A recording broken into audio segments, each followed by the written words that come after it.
അതിർത്തിയിൽ പാകിസ്ഥാൻ പ്രകോപനം തുടരുകയാണ്. അതേ നാണയത്തിൽ നമ്മുടെ സൈന്യം തിരിച്ചടിക്കുന്നുമുണ്ട്. ഇന്നലെ രാത്രിയും ഉണ്ടായി ഈ പ്രകോപനം. അഗ്നോർ സെക്ടറിൽ ഇന്നലെ അർദ്ധരാത്രി പാകിസ്ഥാൻ വെടിനിർത്തൽ കരാർ ലംഘിച്ചു എന്നത് സത്യം. അതിന് ശക്തമായ തിരിച്ചടി ഭാരതം നമ്മുടെ സൈന്യം നൽകുകയുമുണ്ടായി. ഗൗതം അനന്തനാരായണൻ വിവരങ്ങളുമായി ചേരുന്നു. ഗൗതം, പരിഭ്രാന്തിയിലാണ് പാകിസ്ഥാൻ എന്നത് വ്യക്തമാണ്. നെട്ടോട്ടമോടുകയാണ് അവിടുത്തെ ജനത. സാമ്പത്തിക പ്രതിസന്ധികളും മറ്റ് ആഭ്യന്തര വിഷയങ്ങളും ഒക്കെ അവിടെ തകർക്കുമ്പോഴാണ് കശ്മീരിലേക്ക് ശ്രദ്ധ കേന്ദ്രീകരിച്ച് അതിനെയൊക്കെ വഴിതിരിച്ചു വിടാൻ പാക് ഭരണകൂടം ശ്രമങ്ങൾ നടത്തിയതെന്നുള്ള ആക്ഷേപം വിമർശനമൊക്കെ ശക്തമാവുകയാണ്. അതിനിടയിൽ ഇങ്ങനെ നിരന്തരം പ്രകോപനം അതിർത്തിയിലും.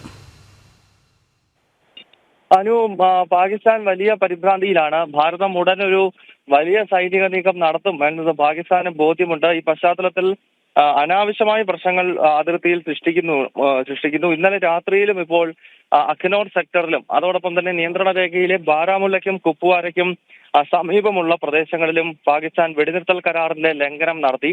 ഇതിപ്പോൾ തുടർച്ചയായി നടക്കുകയാണ്. കഴിഞ്ഞ കുറേ ദിവസങ്ങളായി ഈ പഹൽഗാമിലെ ഭീകരാക്രമണത്തിന് ശേഷം പിന്നീടുള്ള രാത്രികളിലെല്ലാം പാകിസ്ഥാൻ ഈ രീതിയിൽ അതിർത്തിയിൽ വെടിനിർത്തൽ കരാർ ലംഘനം നടത്തുന്നുണ്ട്. ശക്തമായ പ്രത്യാക്രമണം ഭാരതം തിരിച്ചും നടത്തുന്നു. പാകിസ്ഥാന്റെ സൈനിക പോസ്റ്റുകൾ ലക്ഷ്യമിട്ടുകൊണ്ട് ഭാരതവും വെടിയുതിർക്കുന്നുണ്ട്.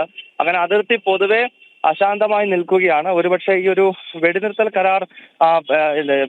കരാറിൽ നിന്ന് തന്നെ പിന്മാറുന്നതിനെ പറ്റി കേന്ദ്രം നേരത്തെ തന്നെ ആലോചിച്ച് തുടങ്ങിയിട്ടുണ്ട്. എന്തായാലും നിലവിൽ ഈ അതിർത്തിയിൽ കനത്ത ജാഗ്രതാ നിർദ്ദേശം നൽകിയിരിക്കുന്നു. ഏത് തരത്തിലുള്ള പ്രകോപനം പാകിസ്ഥാനിൽ നിന്നുണ്ടായാലും അതേ രീതിയിൽ തന്നെ തിരിച്ചടിക്കുക എന്ന നിർദ്ദേശമാണ് സർക്കാർ സൈന്യത്തിന് നൽകിയിട്ടുള്ളത്. അതിനാൽ പാകിസ്ഥാൻ വെടിനിർത്തൽ കരാർ ലംഘിക്കുന്ന ഘട്ടങ്ങളിലെല്ലാം ശക്തമായ പ്രത്യാക്രമണവും ഭാരതത്തിന്റെ ഭാഗത്ത് നിന്നുണ്ടാകുന്നുണ്ട്.